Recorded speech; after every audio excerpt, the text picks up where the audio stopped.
The reading from the book of Maccabees is a fitting one for today, in which we have a celebration of and commemoration of all the faithful departed.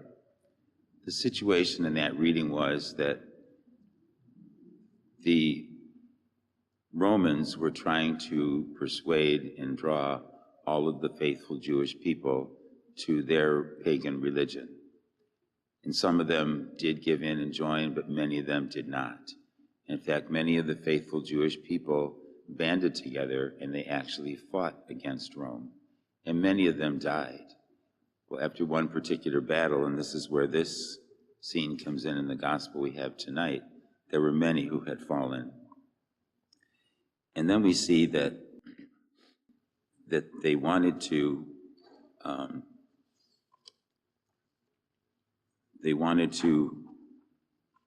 Judas Maccabeus said that it would be fitting. He took up a collection so that they could offer sacrifices in the temple for those who had died and pray for them.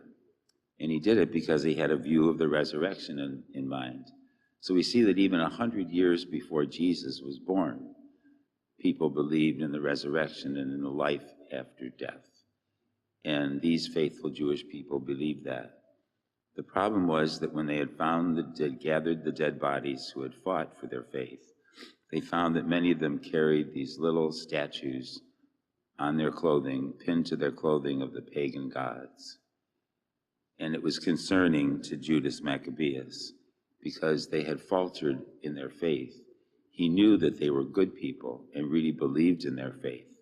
But in their humanness, they got the idea that just in case the pagan gods were right, they wanted to wear a little statue of them so that they wouldn't be lost forever. Isn't that human today? And so, but he's seeing that this was not a big enough sin for them to lose eternal life, but they had to still be forgiven of it. And that's what we're doing when we commemorate the souls of the faithful departed in our time as well. We know that there's some very good people who have died, but maybe there were some things in their life that they weren't perfectly doing well, that they were failing in loving somebody perfectly or doing something lovingly that God would want them to do. It wasn't evil or mortal sin, but still a failure to perfectly love God. And so purgatory is a place where people go who can make that perfection possible. It's a time of happiness, actually. The pain that the people in purgatory suffer is that they now know more than ever what it means to be separated from God at all. And yet at the same time, their joy is that they know that they are saved. They know that when this purification process is completed, they will be joined in heaven with God. And so purgatory becomes not a place of fear, but a place of hope.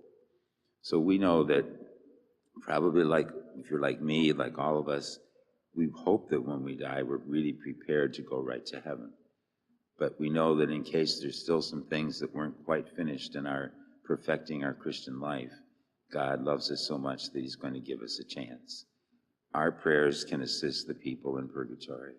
And today I'm sure that throughout the world, as people attend Mass and pray for the souls in purgatory, there are probably thousands and thousands who are being released and seeing God face to face. It's another time of rejoicing in heaven. Jesus tells us in the gospel tonight that everything the Father gives me will come to me, and he will not reject anyone who comes to him. And he says, I came into the world to do the will of my Father, and the will of my Father was that I should not lose even one to whom he sent me. That's you and me and every person alive. Jesus did not want to lose one human being. And so with that intention from Christ himself, that too gives me great hope, that the Lord is always offering everybody the opportunity to turn to him and to be saved. He says, I don't want to lose anything of what he gave me, but I want to raise it up on the last day. So on the last day, Jesus' hope is that every single human being will rise from the dead and will rise to eternal glory in heaven. So today is a day of mixed feelings. We wear black because we mourn the separation of our loved ones from us. And that's a mourning because it's painful to be separated from those we love. But at the same time, it is a feast day of hope because of Jesus' promise that he wants to take everyone to heaven with him. Let us stand now and offer our prayers and petitions.